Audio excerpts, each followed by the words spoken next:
Delicious craving में आपका स्वागत है। आज मैं आपको बताऊंगी घर पर आसानी से गोलगप्पे का खट्टा मीठा पानी कैसे बनाएं। अगर आप इस रेसिपी को कम्प्लीटली फॉलो करते हैं तो ये हमारी गारंटी है कि आपको बाजार से भी अच्छा पानी का टेस्ट घर पर मिलेगा। आप इस रेसिपी को घर पर जरूर ट्राई करें और अच्छा लगने पर लाइक, शेयर और सब्सक्राइब करना ना भूलें। सबसे पहले हम तीखा और खट्टा पानी बनाएंगे। इसके लिए हम लेंगे आधा कप कटा हुआ हरा धनिया, 3 से 4 कटी हुई हरी मिर्च, थोड़ा सा कटा हुआ अदरक, 4 से 5 पत्ते परेला लीफ के।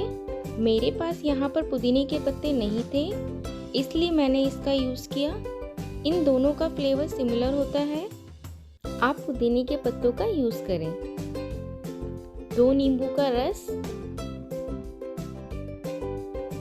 अब हम इन सभी चीजों को ब्लेंडर जार में डालेंगे।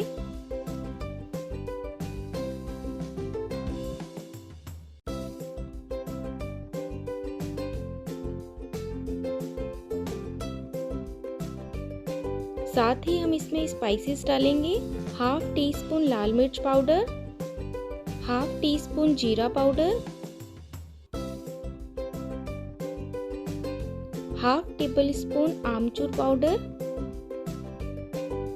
Salt as per taste, half tablespoon चाट मसाला, थोड़ा सा हींग। अब हम इसका पेस्ट बना लेंगे। ये देखिए हमने इसका स्मूथ पेस्ट बना लिया है। अब हम इसे बाउल में ट्रांसफर करेंगे। हम इसमें नींबू का रस डालेंगे। अब हम इसमें 1 लीटर पानी डालेंगे और हम इसे अच्छे से मिक्स कर लेंगे। ये अच्छे से मिक्स हो गया है। अब हम इसे छान लेंगे।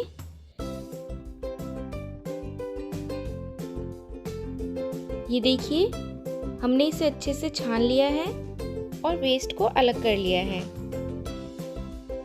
ये देखिए गोलगप्पों के लिए तीखा और खट्टा पानी रेडी हो चुका है। अब हम लास्ट में इसमें बूंदी ऐड करेंगे।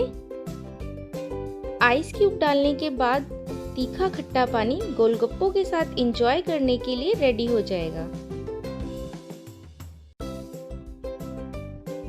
अब हम चटपटा मीठा पानी बनाएंगे, जिसके लिए मैंने यहाँ इमली और गुड़ की खट्टी मीठी चटनी ली है।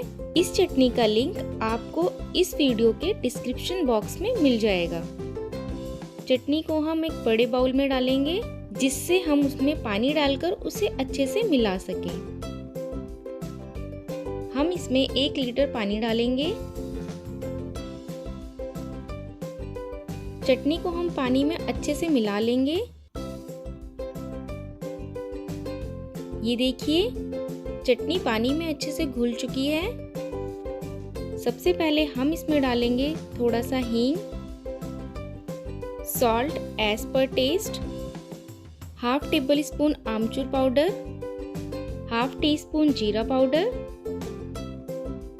हाफ टेबल स्पून काला नमक। ये सभी चीजें डालने के बाद हम इसे अच्छे से मिक्स कर लेंगे।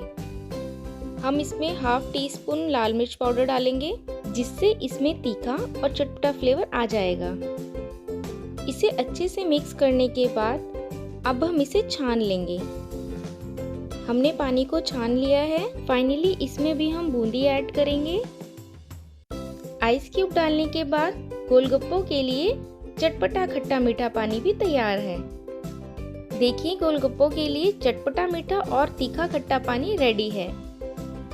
आप इसे परफेक्टली फूले हुए और क्रिस्पी गोलगप्पों के साथ एंजॉय कर सकते हैं। अगर आप भी ऐसे ही परफेक्टली फूले हुए और क्रिस्पी गोलगप्पे बनाना चाहते हैं तो हमारी नेक्स्ट वीडियो को देखना ना भूलें, जिसका लिंक आपको इस वीडियो के डिस्क्रिप्शन बॉक्स में मिल जाएगा।